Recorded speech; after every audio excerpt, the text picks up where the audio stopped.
I think that many of you have had the opportunity to meet Veronicah.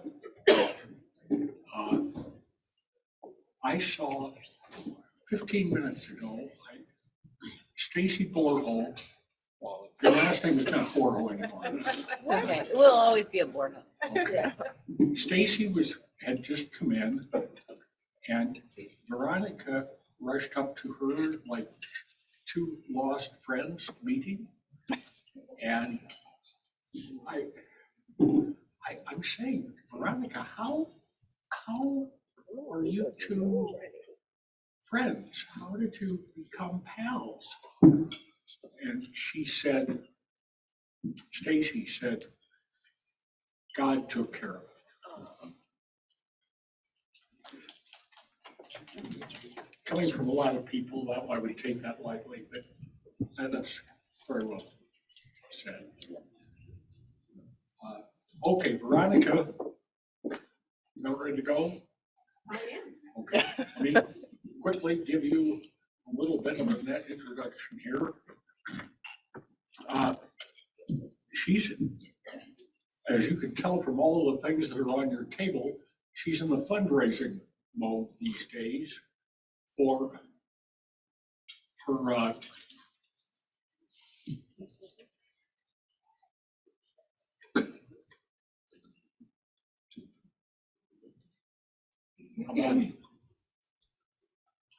this is in Kenya.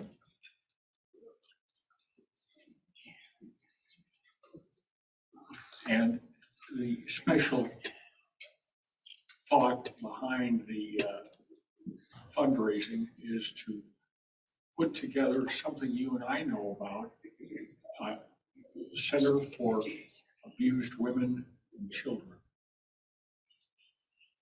Happens everywhere. I would also just mention here, Veronicah has a series of pictures which she's going to show you here in a couple of minutes, but there's one picture that I wish we could make 100 copies of it and pass them out. This is a picture of her in Kenya in her backyard with her husband and your child. Right? And in the background, you know, this is like an American family with a cookout or something like that. But in this case, in the background, there were several zebras just milling around. What time, I hope to mention this too, what time do the elephants come? 6 o'clock, 6 o'clock in the morning, they go by 6 o'clock p.m. They go by. Wow. They're pretty smart, huh? Do they move fast? No. Okay, let's hear from Veronicah and everything that she has to say. She would make a wonderful Rotarian for our club. Woohoo! Unfortunately, she has to go back to Kenya. So, you are on.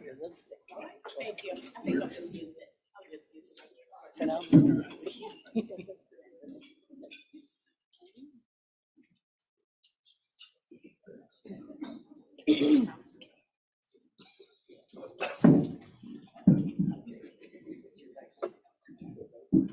Thank you all so much for having me today. Thank you, Jason, for scheduling me. I am so grateful to be here today. Before I talk about Imani Rescue Center, I want to introduce you to my family. First, I'll tell you who I am. I'm Veronicah Richards. Richards was not always my last name. My maiden name was Mubinu. So when you go to Kenya, you will ask for Veronicah Wambui Mubinu. Good luck remembering that. I am originally from Kenya, East Africa, born and raised there. And I met my husband there in Kenya back in 2005. He was there with his missions team. They were building a church in a very remote area. and we met the very last day before he came back in the US. It was truly love at first sight. I moved here, fast forward, moved here in 2008, where we got married, and I have lived in Central Illinois ever since. I will introduce you to my family. Stacy has the clicker. Sorry, it went to sleep. It's not. There it goes. All right. It'll work. That is my family, my husband Terry and our daughter Sophia. That's the husband that I met back in 2005. We've been married ever since, and we've done missions work together back and forth prior to COVID. We would go back and forth serving at a local orphanage. We would take friends with us and provide food. We would visit the church where he built. We've done a lot of feeding programs, and we've had eye clinics that have happened at the church. Our daughter Sophia, she's 6 years old. She is, we call her our famous girl. Sophia is known for her love and support for law enforcement. She has been around the country everywhere. She was sworn in last summer as the first junior deputy at Peoria County Sheriff's Office by Sheriff Watkins. She got a tour of the NYPD, and she is set to receive a special award on June 26th for an Outstanding Citizens Award from the Illinois Chiefs of Police Association. She's a very special girl. I'll proceed and talk to you about our organization. First of all, I know it's something different today than what you all are used to hearing here. So I want to be able to talk about what Imani is. The meaning of Imani. Imani is a Swahili word. Swahili is the native language in Kenya that we all speak. Usually when you're born, you speak your mother tongue language, which is whatever language your mom's speaking, because there are 47 different languages in Kenya. Swahili is the main language. So Imani is a Swahili word that means faith. Faith is very important to us, our family, and our mission.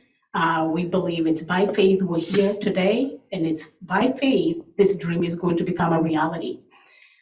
Imani is a 501c3 nonprofit organization, and it is registered here in Illinois with operations happening in Kenya, East Africa. Our mission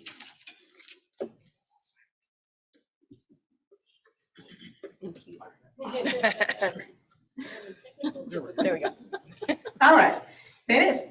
Our mission is to give hope to women and children of Kenya to help them survive and thrive through food, shelter, basic necessities, and rehabilitation from abuse. We want to build this shelter because it's a desperate need. Kenya, it's one of the most beautiful countries. We are going to be located in one of the most beautiful places, but it's a place where many women are going through domestic violence with absolutely nowhere to go. We don't have government assistance programs, where they don't even have a 911 emergency number to call for help. Those women literally have nothing. And this is the reason why we want to build this shelter, to give hope to these women that there is indeed a better tomorrow. Our vision is to change one life at a time, to give a hand up, not a handout. We're going to provide job skills to empower women for a better tomorrow. When it comes to our vision, talking about giving a hand up, I will tell you guys a quick story about my mom. My mom, growing up, she was the most giving person that I know. My mom would give everything. My mom would give out our stuff. She would give out her stuff. She would give out my dad's stuff. She was always giving. And we didn't have much to give, but she was always giving. She always said, if you have an extra shirt, there's someone who has a ripped shirt. So if you have two, they can have one because you both have something to wear. And I remember this particular day, I came home, and all the time there were always strangers at my mom's house. People she didn't know, people we didn't know, but she always welcomed people at her home. Again, we didn't have much to give. We needed what she was giving. And this one particular day I came home, and there were women in the house. One was hungry, she needed food to eat. Another one was hungry and she needed food for her and her children, and others just needed different stuff. And my mom was sitting there with them, and she said, okay, here's the thing, I'm going to give you food. Everybody will get food to eat. And those who need food to take home, I will give you food to take home. But here's the deal. She have 3 or 5 acres that she grows corn and beans. And she said, this is what we're gonna do. We're all going to eat. And then when we're done, we're all going to go on my garden, she calls it, and we're going to pick out all the weeds. We'll work together because I want you to be able to see what you're getting, where it's coming from. Some were okay to go, and some said, well, that's too much hard work for me. I can't do it. My mom always said, if you want to help somebody, you want to help someone to be independent, not to be dependent on you. She said, I'm fine feeding you, but if you're not willing to go and work with me to help me so that I can help you and somebody else, then you really don't need the help. And when it comes to talking about our vision, that was very important because we don't want to be able to build this shelter and then it becomes like we're creating a handout system, because that's not the case. People who are supporting our mission are people who are working regular jobs, people like you and many other people who are working so hard to be able to help us. We want to help these women, to give them a hand up. They definitely need a place of safety to be able to go, and that's number one. But we want, when they're there, for us to be able to teach them a skill so that when they leave there, they don't leave the same. They'll have a way to earn an income for themselves. So like my mom said, we want to be able to help people to be more independent and not more dependent on us. We want to be able to provide everything they need just to make sure they're safe, number one. But like I said, that's a big goal, is to be able to make sure we're empowering them, because when you're helping someone to lift them up, you are empowering that person. But if you just give them and they really never get to be able to be up on their own, then you're helping, but really kind of not helping. It's probably something different that you've heard, but that I'm a firm believer on being able to help someone to better themselves. I will talk to you about what we're going to provide at Imani Rescue Center. We'll provide refuge and independence, and like I said, safety first for these women, because they need a place to be able to run to for rescue. And we want them to also learn independence, because I can tell you, not just because I'm a Kenyan, but Kenyans are the most hardworking people. If you provide literally something small for that person, you come back a year or two and you check on that person, you'd be amazed where they are. It's people lack resources. We want to provide skills training. One thing we have in mind is sewing. We're going to provide a sewing machine for each woman while they're there. Obviously, meet their personal needs first, and to make sure that they are taken care of. Someone who needs therapy, counseling, we're going to make sure that it'll be provided. We're working with our government, which I'll talk to you guys down the road on my presentation about. So it's to be able to make sure that they have a way to be able to learn a skill while they're there, because many people in Kenya, not many can afford education. Not many parents can afford to pay education for their children. So when you teach someone a skill that they learn, it's something that will stay with you forever. And sewing is one of the easiest, I can say, skills we want to be able to start with, because we don't want to go and start teaching people computer skills. If I teach you computer skills and that computer breaks, what are you going to do? When you need electricity and you don't have electricity in your home, what are you going to do? But when we start with sewing, a sewing machine, you can get a manual sewing machine. When that woman is there getting, first of all, psychological needs met and to make sure that she's safe, when they are ready to be able to rejoin the society, our goal is to buy each woman a sewing machine and give them a small capital to start their business. When you give someone a manual sewing machine, it does not require power. They don't have to be able to go and rent a place. Literally in Kenya, if someone have a sewing machine, they can set it somewhere down the road, put a little thatch roof, and they'll be sewing there every day. They can sew a button for someone's shirt. They can make you a brand new suit. They can sew a patch on your pants or anything. And that person will earn something every single day. She doesn't have to pay rent. She doesn't have to pay for electricity for her to be able to survive. And that's why we want to start with sewing. There's so many things you can do with sewing. I've had a lot of people who have shared many ideas, and I've seen a lot of ideas. People have made purses, they've made shoes, they've made jewelry. There's so many things you can be able to do. So when I talk about sewing, it's pretty wide open. I will tell you where Imani is going to be in Kenya, because not everybody knows about Kenya, but Imani will be about 2 to 3 hours from Nairobi. Nairobi is the capital city of Kenya. When you land at Jomo Kenyatta International Airport, it's about 3 hours drive to our property. That is near the second largest national parks in Kenya, called Amboseli National Park. If you Google Amboseli National Park, you'll see it's the most beautiful place. It is right at the foot of Mount Kilimanjaro. Absolutely beautiful. I'll show you a picture of our land. That is our property. We purchased 5-acre piece of property back in 2018. Like I said, it's right at the foot of Mount Kilimanjaro with my husband there and our daughter. Those are the zebras Tom was talking about. When we went to buy this land, those zebras were just there all day long. They really don't go anywhere. So, but there have been a lot of people going there to farm. So hopefully they're not going to be there too long, because they probably have to find a different home when we get there. But why Imani though? Why Imani and why in Kenya? Like I said, Kenya is one of the most beautiful places, but domestic violence is pretty high. Kenya has a population of over 58 million people, and half of the population are women. Over 40% of women have either reported being cases of domestic violence or sexual assault. In many cases goes unreported due to limited resources. It is crazy that it can be that high, but there's so many things that comes in to be able to cause all this.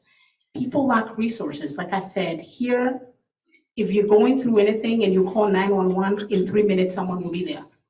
If a woman is being abused in Kenya, she screams and screams and screams until someone can hear her, because she doesn't have an emergency number to call. She doesn't even have a cell phone or minutes, if that was an option, to even be able to call that emergency number.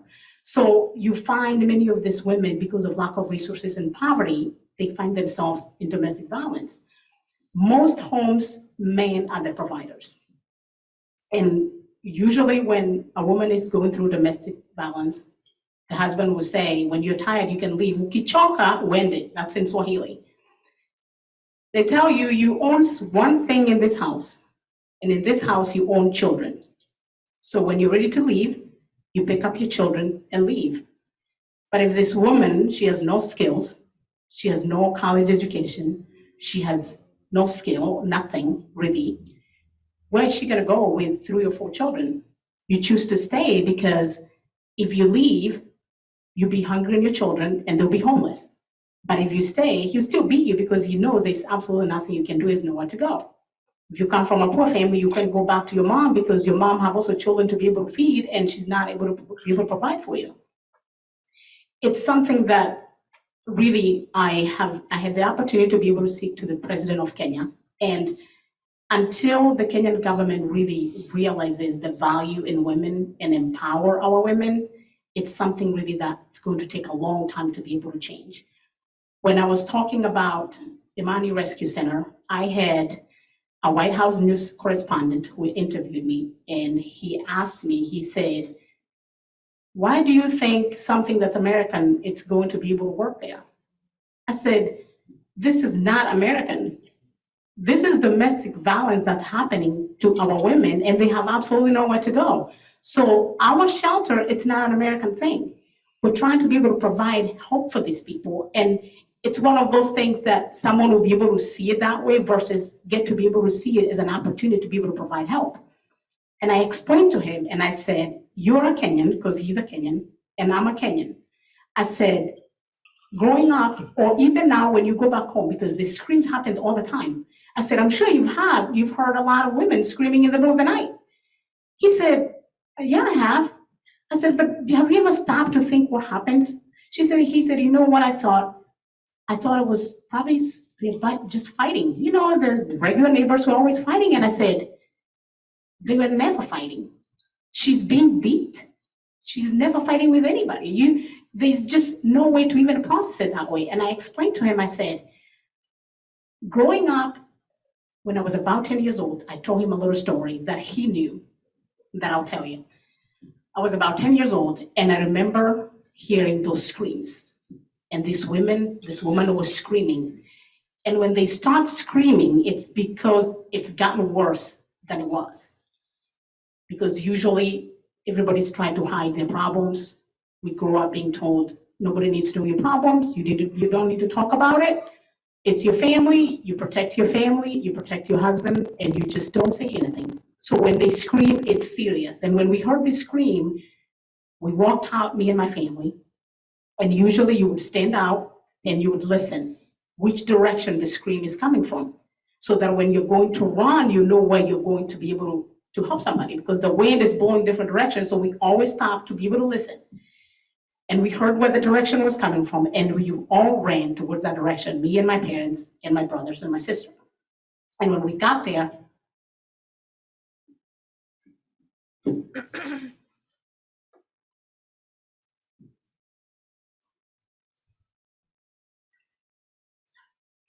this woman was beat so bad.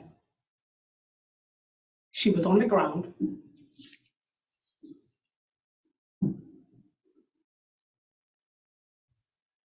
And the husband was holding this giant brick, and he said, "Leo nitakumaliza. Today I will finish you off."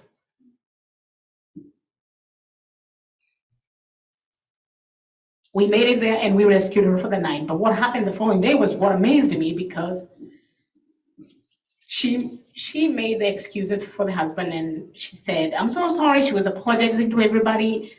"Don't worry about it. I'm so sorry about yesterday. He was just drunk. That's not who he is. He's not usually like that."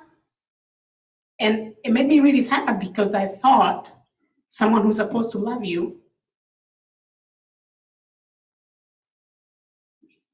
is the one who's about to kill you.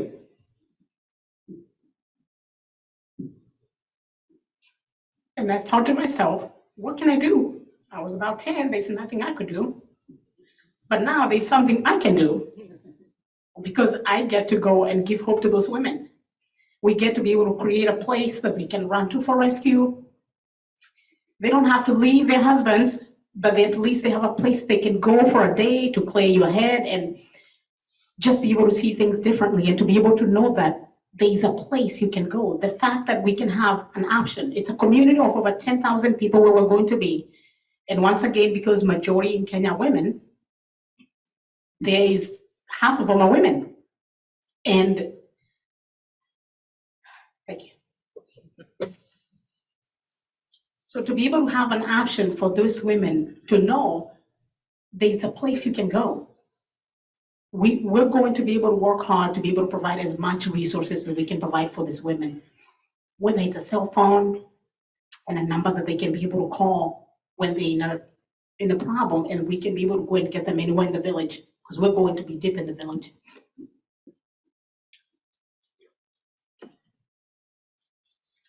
Like I said, watching that woman going through that, it absolutely broke my heart. And that's just one of the cases. And there are so many cases. Literally, you hear those screams, and it's the most devastating thing to listen to. Our goals are to install a well water on our 5-acre piece of property. We want to install solar system. We want to install an irrigation system to build and get the supplies. We need water because there is no fresh water. Pretty much, it's hard to find. When you have water, you pretty much have life and you have everything. They have what's called city water here, but that water is not clean water. It's not water you get consistently. You might get, like, on Monday, they would say, "Oh, this community will get water." So you have like one day in a week to be able to gather all the gallons you can gather, so you have water. And not everybody even have that option to be able to have that city water. Many people go towards like little streams where they collect water, and that's why you hear a lot of cases of typhoid. Typhoid affects like your stomach, and it gives you pretty bad headaches. It's a terrible disease that usually most Americans, when you're traveling to Kenya, you're required to be able to get a typhoid shot, because it helps you to be able to prevent from getting the sickness. So many people, a lot of people deal with typhoid. a lot. My family deals with typhoid. I've had people all the time say, oh, I went and got diagnosed with typhoid. It's because of lack of clean water. So we want to install a well that will be able to provide free fresh water to a community that we'll be at. And also, this water will be able to be used at our shelter. We need solar because we need dependable power. Power is not dependable in Kenya. Once again, you get power probably 3 times out of the week, and it's not consistently 3 weeks. Sometimes you get power for 2 days, then it's gone for a week. Sometimes you get it for a week, and then it's gone for another 2 weeks. So you just never know. And we want to be able to have consistency. We're trying to keep the shelter as self-sufficient as possible. We're going to have an irrigation system so that we can grow food to feed those that we bring in. And those that will come just simply because they're hungry. Because majority of people, they will come because they need food. And we want to be able to have a way to provide food and also a way to be able to keep those who actually come for the need of domestic violence. So that's why we need to be able to have an irrigation system to be able to grow the food. We are also going to be able to build the shelter and gather all the items that we need, supplies. So that brings us to a budget of $160,000. And so the land is already purchased, so we don't need to be able to buy the land. That one we already did, 2018, we bought that 5-acre piece of property. We have had a lot of support from local community. Our friend Greg Batten, he's a WMBD radio, he's a presenter with the Greg and Dan Show. Greg has done remarkable work for us. He has used his platform to tell our story. When I reached out to Greg about a couple of years ago, Greg did not know who I was. And I'm just telling you about Greg to tell you how amazing our community has been. And I sent Greg a message and I said, Greg, this is what we're looking to be able to do. We're going to help women who absolutely need help. Greg did not know who I was. His response was, I'm in, I'm all in. Tell me what I can do and then more. Greg booked us on our first interview before he ever met us in the middle of COVID. And I was just so moved by the kindness of people who are helping people that they've never even met or they may never meet. And I'm so grateful. Our partners, all these people and many others, has been so supportive of us. We have raised about $120,000 right now. We have enough.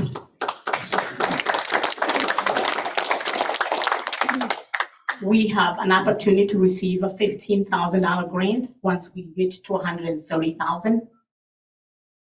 So now we can say we're $40,000 away. We also need ongoing support, which is going to be critical when it comes to operations.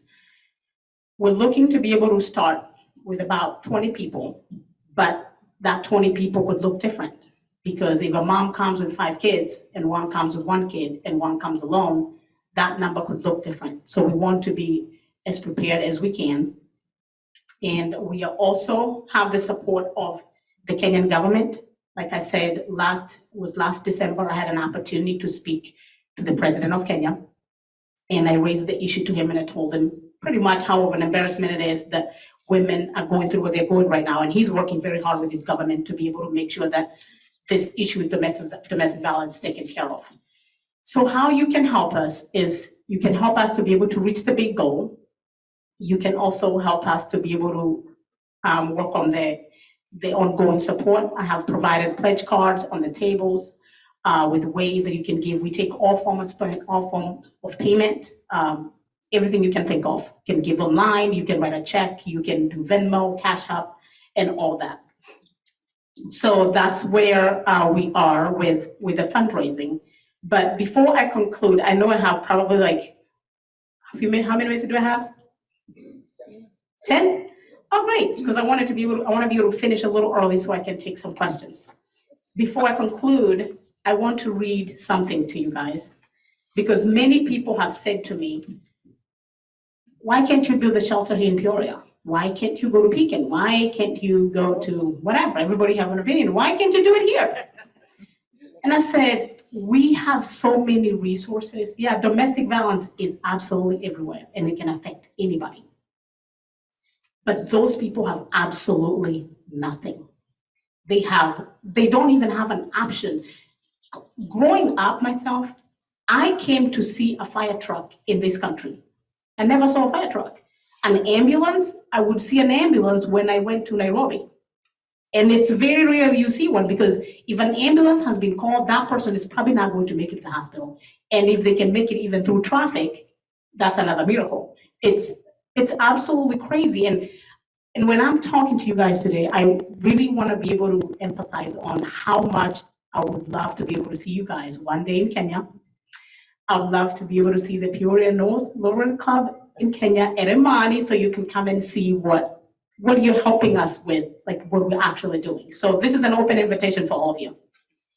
And now before I conclude, I'm going to read something to you that I wrote just because of how much I've been asked. Why can't you do it here? I call it Imagine.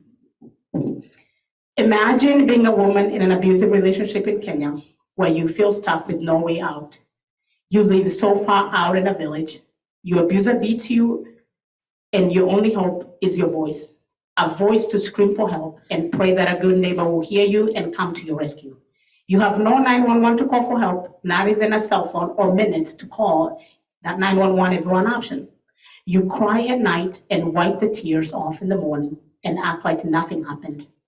You stay because you know your kids will have a roof over their heads and some food to eat.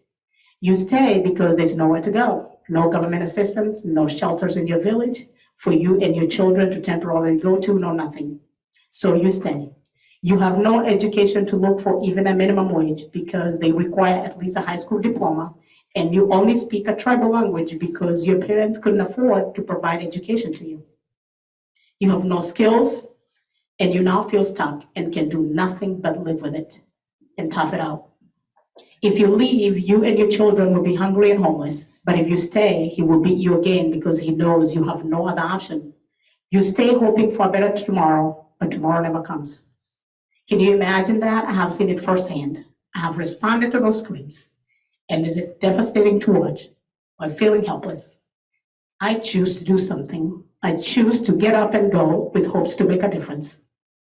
This is where we will build a Imani Rescue Center in Kenya to give hope to women and children for a better tomorrow, to provide a safe haven for them to run to and their children, meeting their basic needs, and most importantly, teaching them a skill so they can have a way to provide for themselves and their children.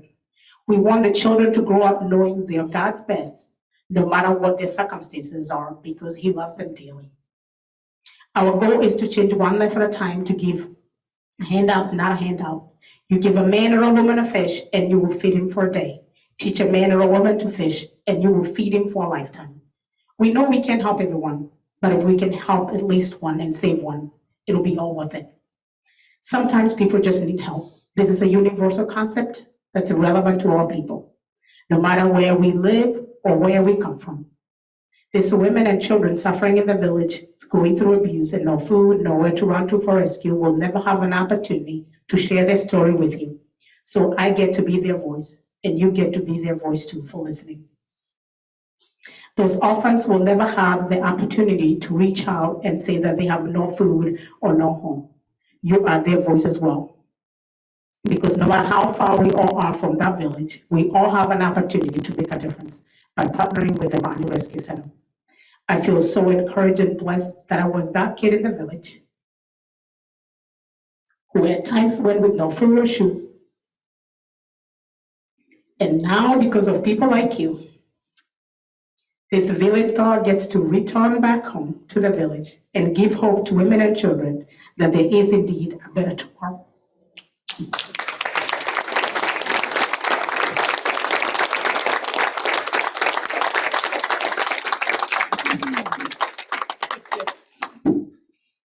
Anybody have a question?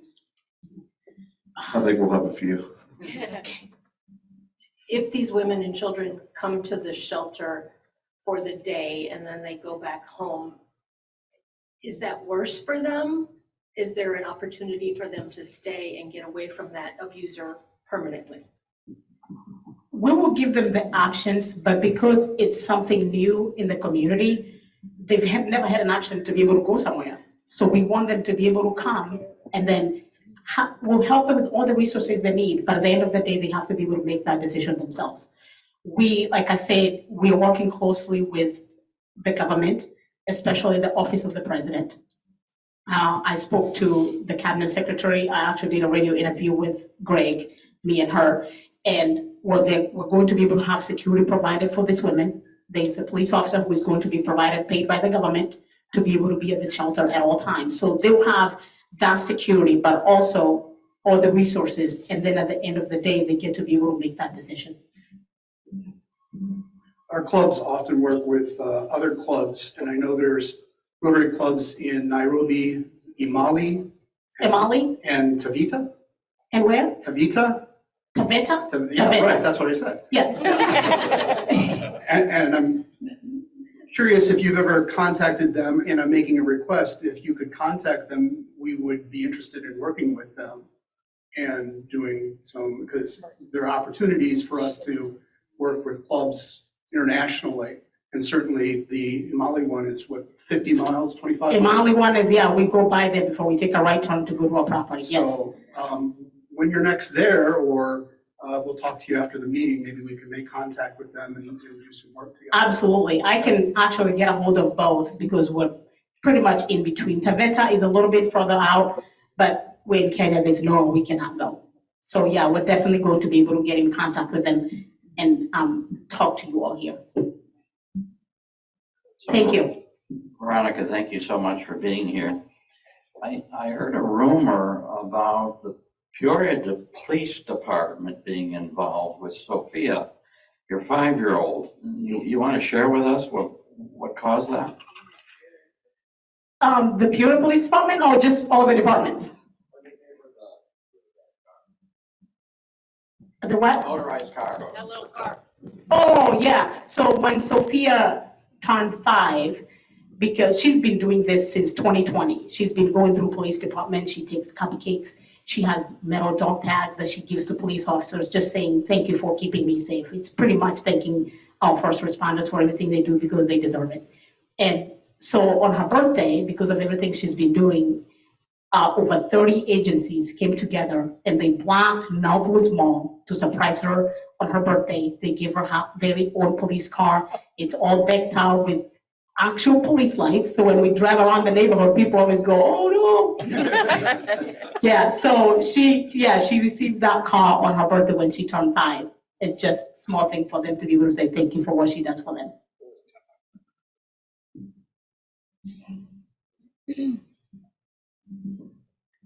Hi, thanks again for being here. I'm incredibly inspired by you. So you said we had an open invitation. What would be the first step in making that happen to be able to come over here and volunteer with you, or what do you need? Well, right now, the biggest thing we need is to be able, first of all, we need to be able to get there, and we're going to start with water. So I'd like to be able to say, if anybody have any connections with like organizations that can help us to drill the well, that will be a huge help. But like the point where we know when to be able to have people, it's hard to be able to judge it right now. We want to be able to get there because we're going to definitely have people. I told Greg that before groundbreaking, I want Greg to be able to come on the property and do a live broadcast right on the property so people here can actually see everything he's been talking about, see it in person. So yeah, we're going to be able to put together a plan on when, and then communicate with people way ahead of time to be able to prepare on what actually need to be done. It's hard to be able to judge it right now because we need to be able to get there and start seeing what's on the ground.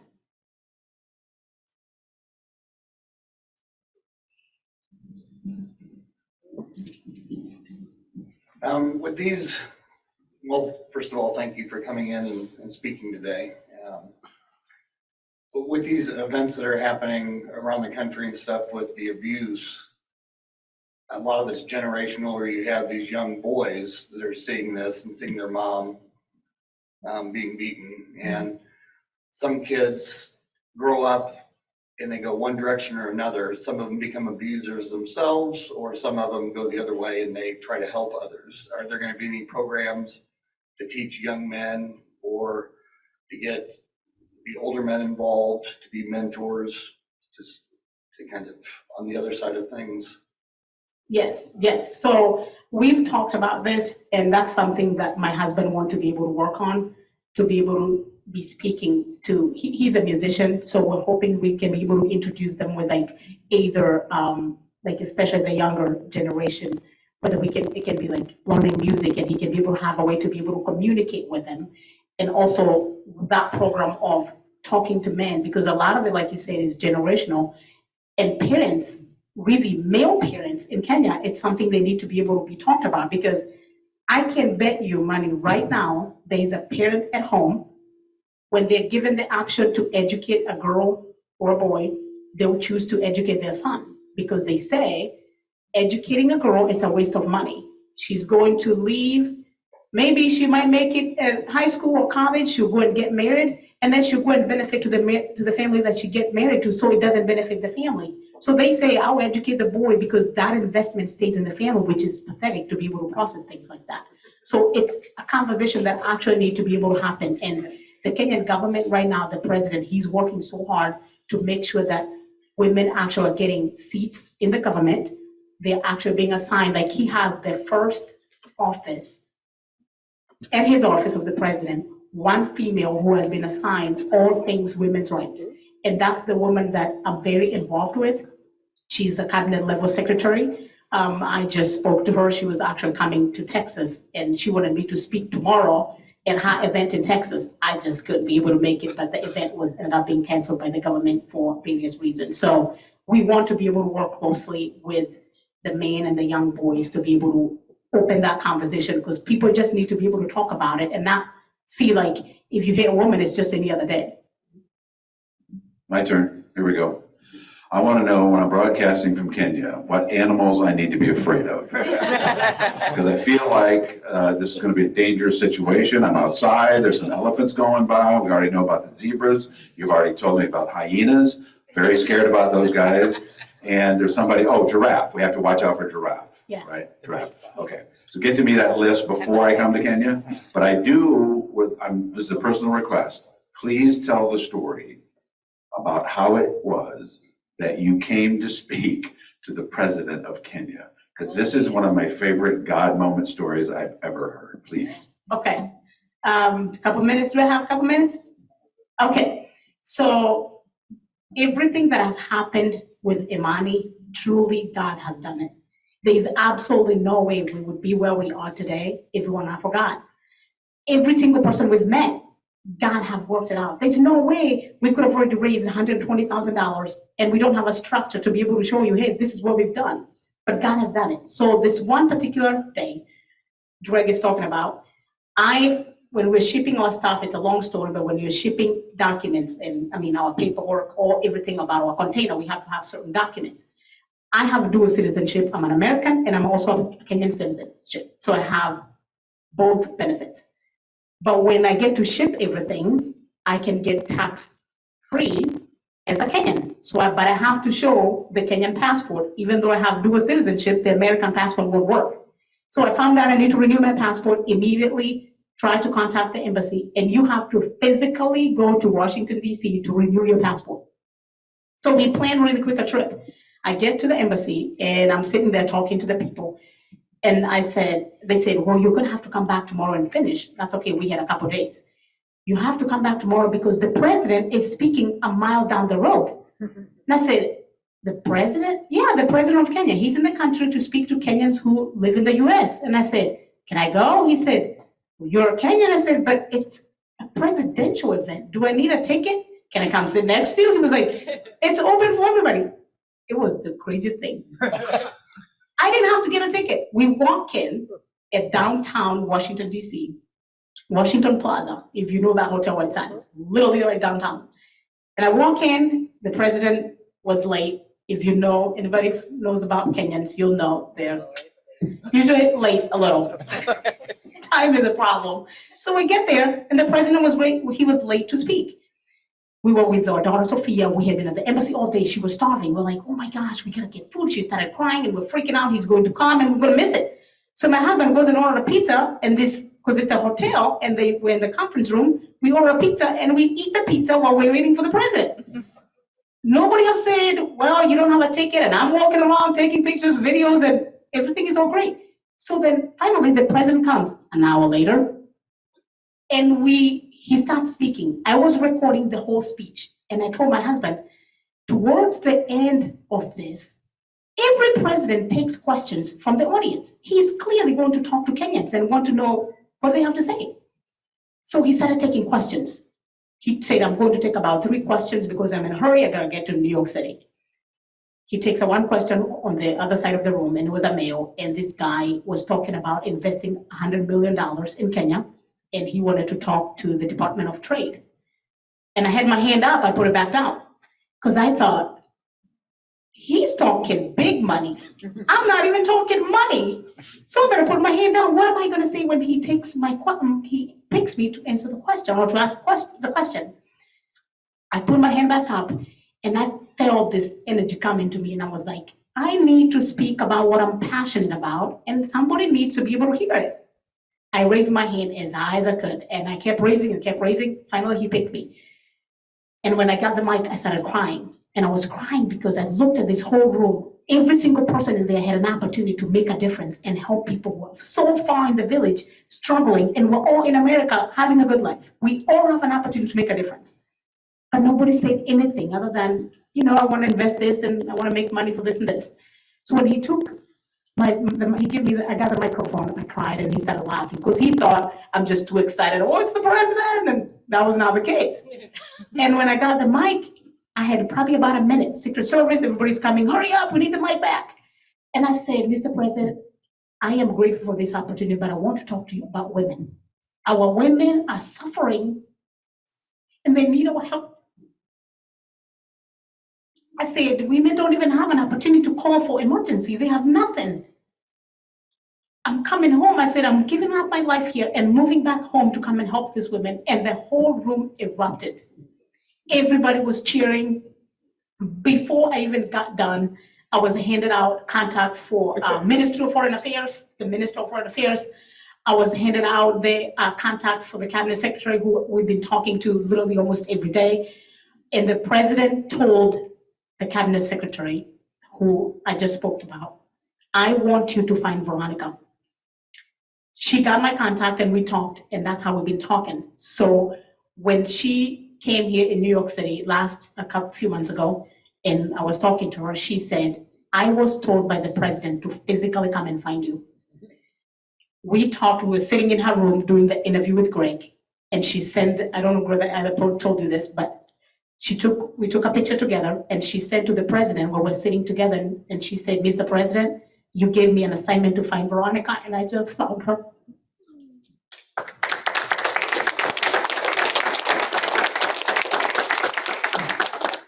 So yeah, that's how that craziness came about. And now we're working with the Office of the President. And the big goal, but nothing is solidified yet, the big goal is that they want to replicate Imani on every single county in Kenya to make sure there's a domestic violence shelter in every county.